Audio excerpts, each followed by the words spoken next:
Shalom, selamat pagi. Kita akan melanjutkan pembahasan bab 12 di pertemuan kedua.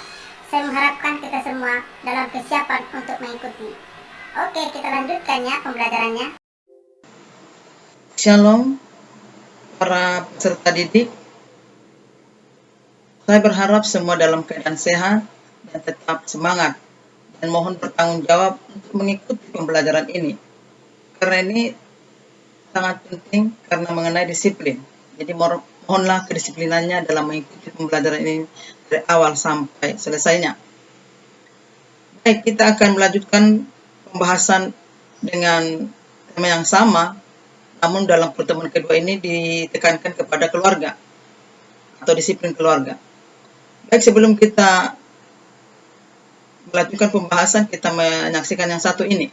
Nanti di situ ada firman dan doa.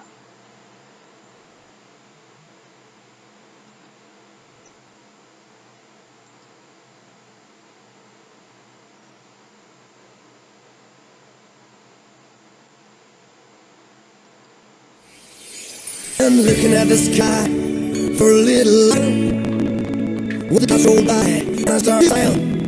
And I say, happy way. About you, what a happy day. And I fly. Baik, sebentar ini firman pembacanya sedang iman adalah dasar dan akan menjadi sesuatu yang tidak maka supaya iman itu tidak ada Roma 10 ayat jadi benar harga iman itu di dalam masa yang besar buat segala hatimu hai semua orang yang berharap pada selalulah teruslah kita memberikan diri bagi mendengarkan firman dalam Alkitab atau khotbah yang ada di YouTube. Mari, dan kita akan tumbuh, dan jika iman kita tumbuh, maka kita akan kokoh dan hari-hari yang demikian masuk apa bangsa akan berbudi dan tahu bahwa kita terima kasih lanjutkan pelajaran tubuh jiwa mereka pelajaran terima kasih semua dalam nama amin.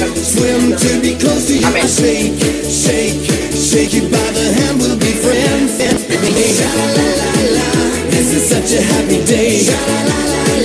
What a happy day. This is such a day. Baik, kita sudah memperlihatkan. Sekarang kita masuk dulu dalam pengertian disiplin, ya. Ini perlu kita pahami atau peserta dipahami supaya ini menjadi dasar untuk menghidupi kehidupan yang Tuhan percayakan bagi tiap-tiap kita. Nah, di sini disiplin adalah rasa taat dan patuh terhadap nilai yang tercatat dan menjadi tanggung jawab. Dengan kata lain, disiplin adalah patuh terhadap peraturan atau tunduk pada pengawasan dan pengendalian.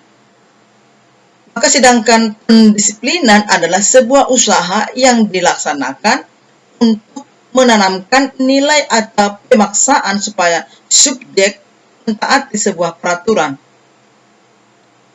Disiplin merupakan sikap yang selalu tepat janji, sehingga orang lain percaya karena modal seorang dalam wirausahawan adalah mendapat kepercayaan dari orang lain. Perlu ditambahkan di sini juga, bukan kepada hanya wirausahawan saja, tetapi di segala aspek pun sebenarnya modal kita supaya orang bisa mempercayai ya disiplin. Disiplin, apalagi khususnya dalam peserta didik. Memang dituntut disiplin karena itu menjadi suatu gaya kehidupan Anda untuk menuju juga keberhasilan nantinya. Jadi jelas di sini dipaparkan. Mohon peserta didik mengikuti dan memahaminya. Maka dalam hal inilah keluarga memiliki peran penting dalam hal kedisiplinan karena komunitas keluarga Kristen orang ini adalah pembekalan nantinya. Ketika anak sudah berbaur ke tengah-tengah, baik itu masyarakat, sekolah, dan yang lain-lain, tentu memiliki modal yang kuat supaya mereka menjadi nantinya anak-anak yang memenuhi dan ada ketaatan. Karena itu dimulai dari keluarga. Maka dengan ini saya mengundang untuk seluruh orang tua, marilah. Ya, karena ini sebuah tanggung jawab juga di dalam kekeluargaan, sehingga ini menjadi peran penting dalam pembentukan karakter atau sebagainya untuk anak-anak.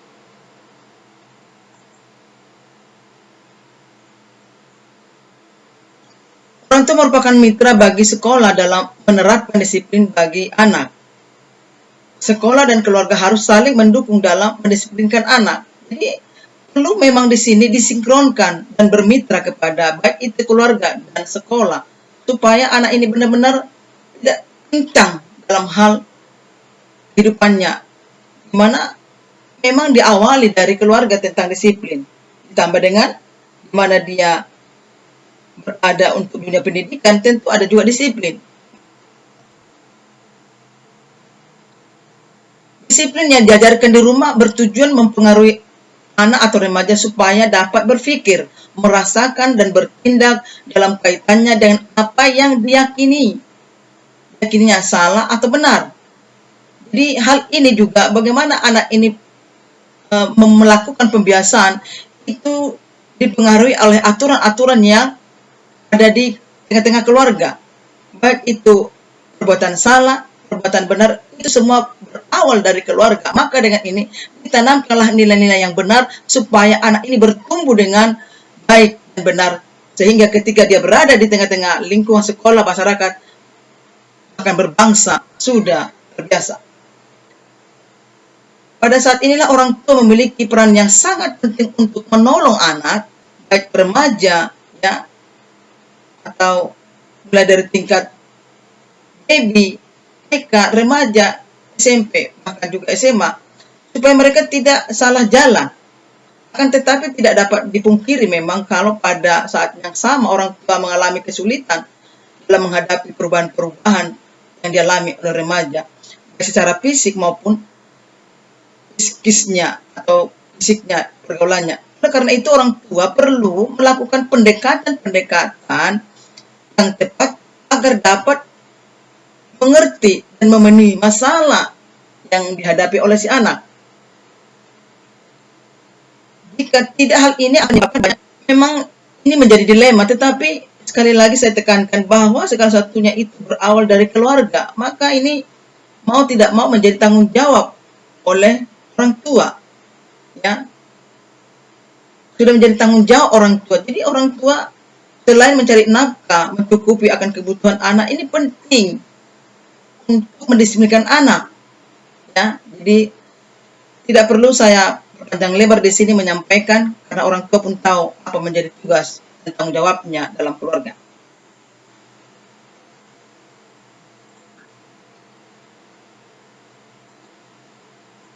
Maka pengertian keluarga sudah tentu Anda juga pahami atau peserta tadi juga pahami. Keluarga adalah salah satu kelompok atau kelompok manusia yang hidup bersama sebagai satu kesatuan atau unit masyarakat kecil, dan biasanya selalu ada hubungan darah, ikatan perkawinan, dan atau ikatan lainnya, tinggal bersama dalam satu rumah yang dipimpin oleh seorang kepala keluarga. Ya, jadi itu namanya keluarga. Ya, jadi hal ini sudah dipahami oleh peserta atau siapapun yang mengikuti pembelajaran ini. Memang dalam hal disiplin banyak definisinya, tetapi umumnya pengertian disiplin adalah tindakan individu untuk melaksanakan serta mentaati peraturan tata tertib serta norma yang berlaku di lembaga tertentu, baik di keluarga, di masyarakat, atau dimanapun itu. Pelaksanaan disiplin akan senantiasa merujuk pada norma, peraturan, dan patokan-patokan yang menjadi unsur penentu perilaku, dan juga ada unsur kontrol terhadap perilaku supaya sesuai dengan peraturan yang berlaku. Jadi jelas sekali definisi daripada disiplin ini, ya. Kita mengambil satu secara umum saja tentang definisi disiplin.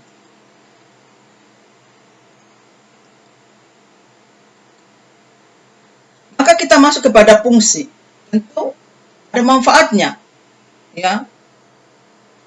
Fungsi disiplin amat diperlukan dalam rangka mengatur perilaku dan tata kehidupan manusia.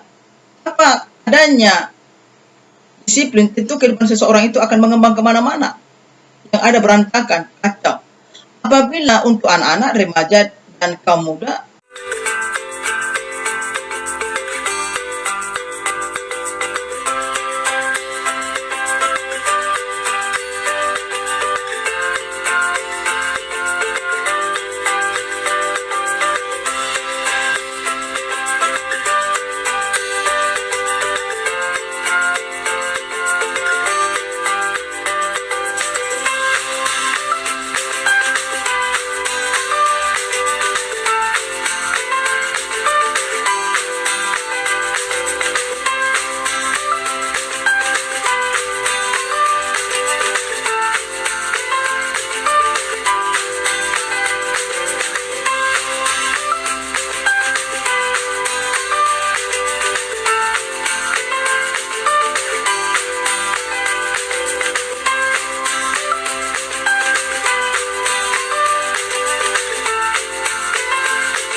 maka yang mengatakan manusia setelah dewasa sangat ditentukan oleh pola asuh dan disiplin yang ditanamkan sejak kecil atau sejak dini. Disiplin menjadi persyaratan penting dalam membentuk sikap, perilaku, dan tata kehidupan. Maka sudah ditekankan tadi bahwa memang peran keluarga, di mana di dalam keluarga itu, karena itu adalah instansi yang paling kecil dari pembentukan kehidupan anak-anak, makanya sedini mungkinlah diberikan disiplin. Maka dengan ini sesuai dengan porsi atau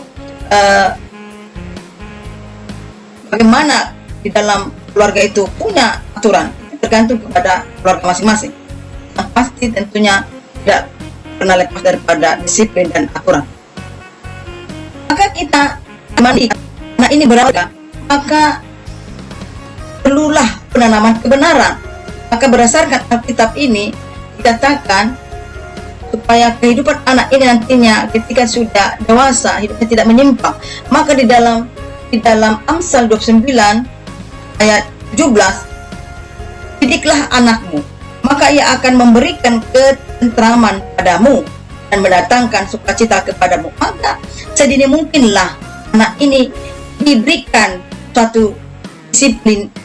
Tentunya situ tidak lepas daripada disiplin, maka pastilah anak ini ke depannya akan terarah. Jadi ini tetap tanggung jawab keluarga atau orang tua. Demikian juga di dalam Amsal 22 ayat 6, didiklah orang muda menurut jalan yang patut baginya, maka pada masa tuanya ia tidak akan menyimpang dari pada jalan itu, artinya kebenaran.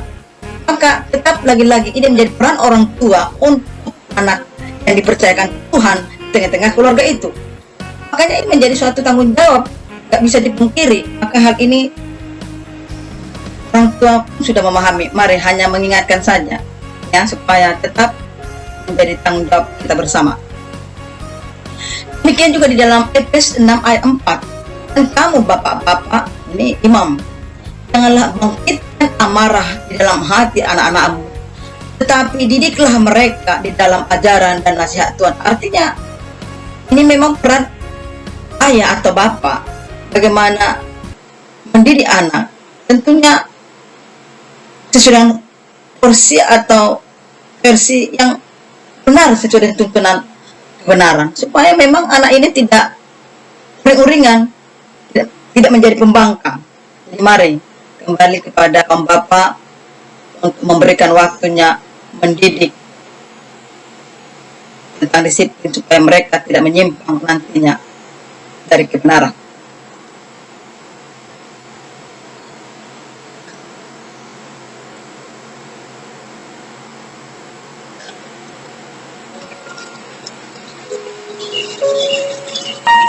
Maka kita juga melihat manfaat disiplin apa saja.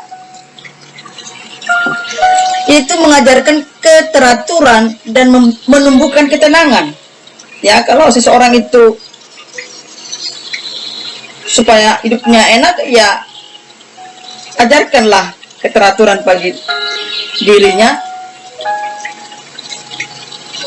agar dia bisa enjoy. Ya. Jadi manfaat yang pertama adalah mengajarkan keteraturan dan menumbuhkan ketenangan. Yang kedua adalah tingkatkan percaya diri dan kemandirian. Ya, jadi itu manfaatnya. Selanjutnya juga tumbuhkan keakraban dan bantuan perkembangan otak. Ya, sekali lagi manfaatnya adalah tumbuhkan keakraban dan membantu perkembangan otak. Artinya dengan disiplin kita terarah supaya kita juga tidak kacau balau. Dan hal ini juga manfaatnya adalah membantu anak dalam pertumbuhannya. Maka di sini tanamkanlah sikap yang patuh. Dan juga mengenai jenis disiplin. Jenisnya adalah baik untuk pribadi, bagaimana supaya kehidupan kita secara pribadi tertuntun, disiplin sosial, di mana kita bermasyarakat punya aturan supaya kita tetap mengindahkan aturan-aturan ada di nasional. Jadi mari peserta milikilah disiplin karena tidak membuat Anda kacau, tetapi semakin teratur. Memang harus dibiasakan supaya itu menjadi budaya dan gaya kehidupan kita bersama untuk memiliki hidup disiplin.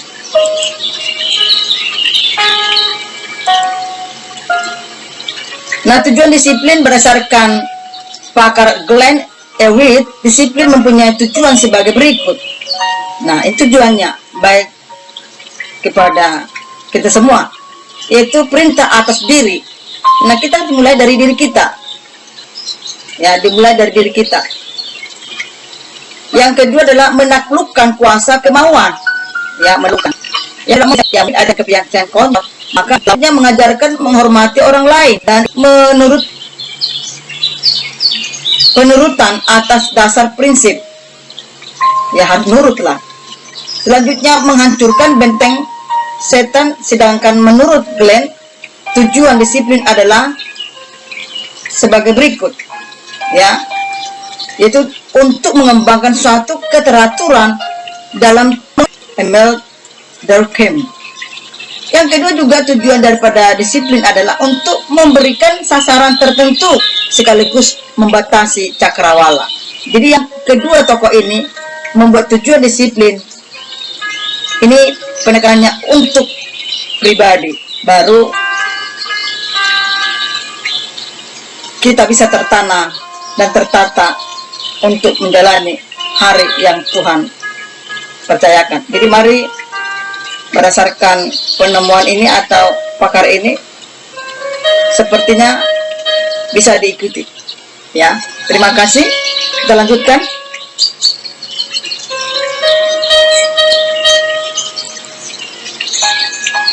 Maka dengan hal ini disimpulkanlah untuk pembelajaran ini tentang disiplin baik di sekolah, di keluarga. Disiplin adalah proses untuk melatih dan mendidik perilaku seseorang sesuai dengan tata tertib atau aturan yang berlaku, baik yang muncul dari kesadaran dirinya maupun karena adanya sanksi atau hukuman yang berlaku dengan penuh rasa tanggung jawab dan sepenuh hati, sehingga apabila dirinya melakukan suatu pelanggaran akan timbul suatu perasaan bersalah, malu, takut, dan tidak mau lagi untuk melakukan perbuatan yang sama lagi. Jadi kesempatan ke tengah kita ini tentang disiplin baik di sekolah, baik juga di keluarga. Terima kasih Tuhan untuk pemaparan ini. Kurang lebihnya biarlah Roh Kudus yang menolong kami, khususnya keluarga, orang tua, baik itu ayah dan ibu, supaya sungguh-sungguh memberikan disiplin di tengah keluarga yang baik dan benar sesuai dengan firman-Mu. Terima kasih Tuhan, hamba-Mu sudah menyampaikan. Biarlah Tuhan yang senantiasa memampukan seluruh peserta. Terima kasih. Dalam nama-Mu kami mengucap syukur dan berdoa. Amin. Demikianlah untuk perjumpaan kita dalam pembelajaran ini. Shalom. God bless you. Tuhan Yesus memberkati. Sampai jumpa kita di pertemuan berikutnya.